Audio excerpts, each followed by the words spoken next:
Leia, anong klaseng laro ba itong sinasabing kinahuhumalingan ng mga batang suspect at anong mga basihan ng PNP para masabing planado yung pamamaril kahapon?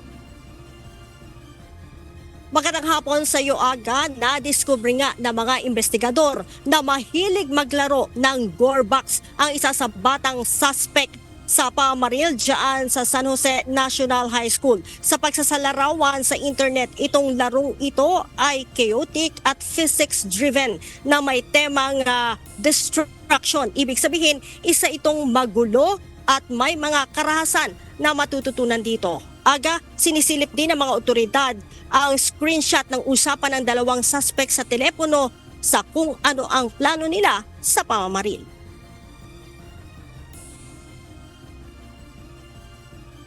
Pinagplanuhan na mahigit sa isang buwan ng dalawang batang suspect ang ginawang pamamaril sa San Jose National High School sa Tacloban kahapon.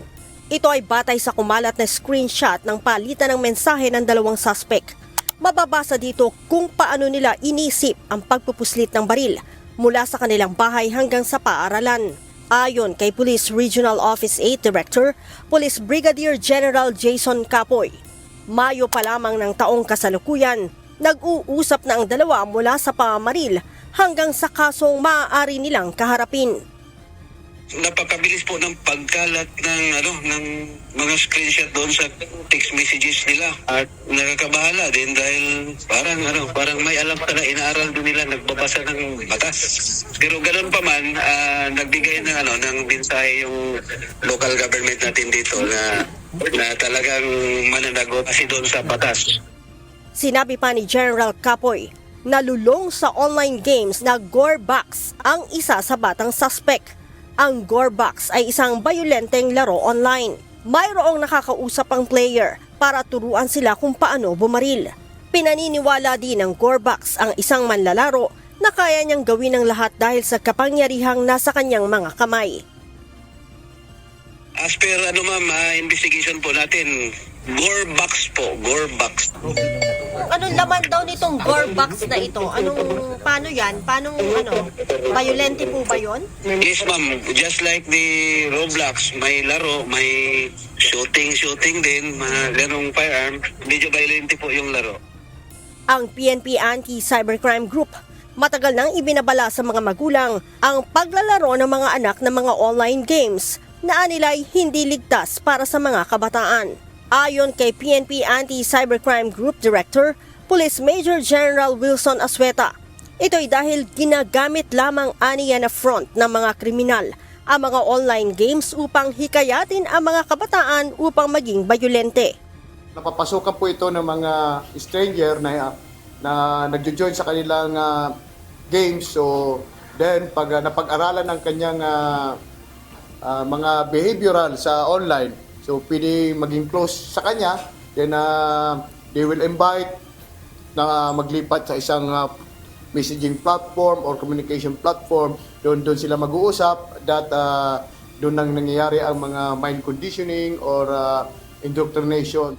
Sinabi naman ni Information and Communications Assistant Secretary Renato Aboy Paraiso na siya ring head ng Cybercrime Investigation and Coordinating Center na ipinasuspindi na niya ang gore blocks. In fact, I have already ordered that this particular application and game be suspended and be blocked from the Philippine jurisdiction pending the investigation. The first intervention na pwede kong gawin ng CICC is to prevent such things from happening. At yung mga na-addict pa rin sa larong to or nagre-realize sa larong to, mapigilan na, baka may sumunod, may gumaya pa eh. Bukod sa bullying sa eskwelahan at paglalaro ng gore box, sinisilip din ng pulisya ang impluwensya sa mga suspect ng KMFDM band. Ang KMFDM band ay isang German phrase na ang ibig lamang sabihin sa English ay no pity for the majority. Sa ilang litrato ng isa sa suspect, makikita na nakasuot ito ng shirt na may print na KMFDM. Ang kaparehong tatak din ang suot ng mga suspect na namaril sa Columbine High School sa Colorado noong April 1999 kung saan 13 estudyante at isang guro ang namatay, habang mahigit sa 20 ang nasugatan. Ganito din ang suot ng suspect sa pamamaril sa Abundant Life Christian School sa Madison, Wisconsin, United States noong December 2024 kung saan 2 ang namatay at 6 ang nasugatan. Titignan po natin lahat. We will look at all angles, all motive dito. Pero initially nga po, ang lumalabas is nabully po itong.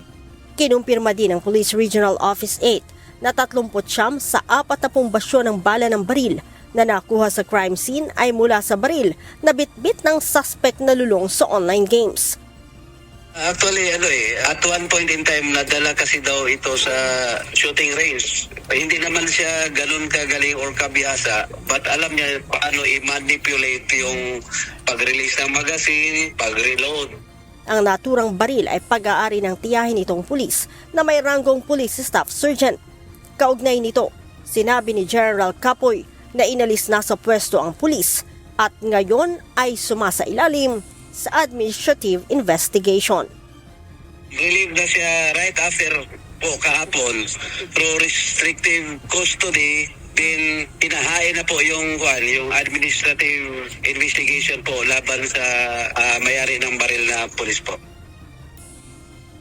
Aga magsasagawa naman ng motu proprio investigation ang National Police Commission o NAPOLCOM at kaugnay dito sa pamaril sa San Jose National High School dyan nga sa Tacloban City kahapon. Tutukuyin aga ng NAPOLCOM kung ano ang administrative liability nitong policewoman na nagkataong tiyahin ng isa sa batang suspect. Aga? Lea, doon sa anggulo nung sinasabing bullying, may sinabi ba yung 2 batang suspect tungkol sa detalye nitong bullying na kanilang naranasan? Kaya nila nagawa yung pamamaril? Tama aga mayroong sinabi itong 2 bata na lagi silang biktima ng pumbubuli dyan sa eskwelahan na yan. Yung isa, yung 15 years old, ay lagi daw siyang sinasabihan na pangit o masama yung kanyang gupit ng buhok. Habang ito namang isang batang 14 years old ay sinasabihan na maliit. Aga? Okay, doon naman sa side, Lea, nung mga magulang, nakausap na ba nung mga investigador, yung mga magulang nitong 2 batang suspect or naglabas na ba ng pahayag yung mga magulang kung bakit nagawa ito ng kanilang mga anak? Nakausap na ng pulisya itong isa sa magulang nitong mga suspect, itong 14 years old, magulang ng 14 years old, at sinasabi ng magulang na ang kwento ng kanyang anak ay gagawin lamang panakot yung bit-bit nitong baril. Subalit hindi na daw napigilan ng bata nung makaputok ng isa at nagsunod-sunod na yung pagpapaputok ng baril. Hindi niya na naawat yung sarili niya sa pagpapaputok ng baril. Aga. Okay, maraming salamat, Lea Ilagan.